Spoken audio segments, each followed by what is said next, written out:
Anambra State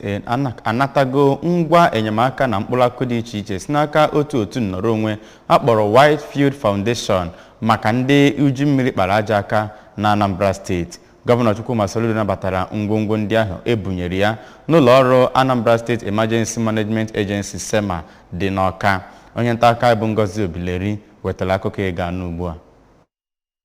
Akụrụngwa ndị Whitefield Foundation bunyere gọọmenti Anambra State gụnyere nnukwu ụgbọala na-abọ nke ekpojuru osisi akpụ n'ime ya, mkpụrụ osikapa nke a na-akọ akọ, akpati mmanya ọtọ berebere, akpati mmiri, ihe ndị ọzọ na-aṅụ aṅụ, osikapa nke a na-eri eri, agwa, nnu, ọgwụ ịba na ọtụtụ ihe ndị ọzọ. Ka ọ na-anabata ihe ndị ahụ ka Gọvanọ Soludo nke onye sitere anya ya na ya bụ ọgbakọ bụ osote ya Dr. Onyekachukwu Ibezim kelere nnọọ Whitefield Foundation na ndị Coca-Cola na ndị nke ọzọkwa akpọrọ Nigerian Bottling Company maka iwepụta ego eji wegopụta ihe ndị ahụ, ma kọwakwaza na ọ bụ ọrụ ha obodo ha nọgasị, ma kwuo mkpa ọ dị na ha na-agbata ụdị ọsọ enyemaka oge ọbụla ka ọ ghara ịbụ naanị sọ mgbe e nwere ụdị ihe ide mmiri mere n'afọ a. Dịka ọ kọwara na ndị Anambra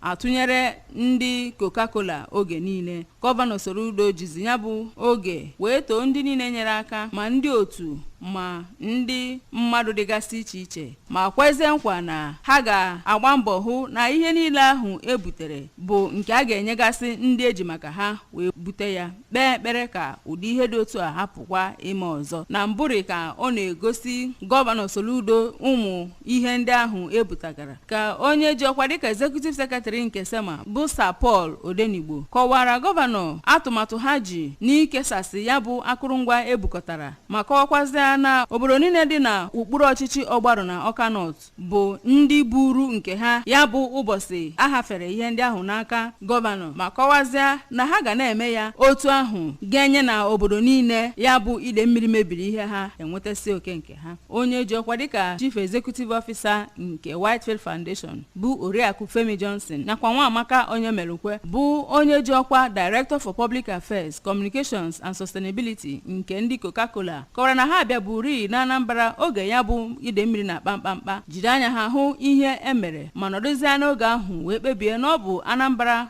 bụ obodo kachasị wee nwee ihe mmekpa arụ sitere na ide mmiri ahụ. Ọ kọwaziri na ya bụ njem ha bịara oge ahụ mepere ha anya ịchọpụta ebe ha nwere ike ịgbatagasị ọsọ enyemaka na otu ha ga-esi wee mee ya, ma kọwaa na ihe ndị ahụ a ga-aka akọ ha butere bụ ka e wee nwee ike hụ na e nwere nri nyafụnyafụ, ma ndị nke ahụ a ga-esiri ozugbo bụ nke ha butere ka ha wee nwee ike gbochie agụụ nke na-emekpa ha ahụ ugbu a. Ndị ji ọkwa President General nke obodo Akili Ogidi nke dị n'Ọgbarụ bụ Comrade Mike Chukwusa, onye ọrụ ABS, na ogbo ya nke dị n'okpuru ọchịchị Awka North bụ Maazị Emenike Nwakeze toro nnọọ ndị niile gbara mbọ ịhụ na enyere ndị ihe nhịarụ na-enye nsogbu ugbu a, ma tokwezie ọchịchị nọ na Anambra Steeti maka mbọ ha gbara ịhụ na enyere ndị niile ahụ mmiri mebiri ihe ha olileanya. Site n'Awka, abụ m Ngozi Obileri.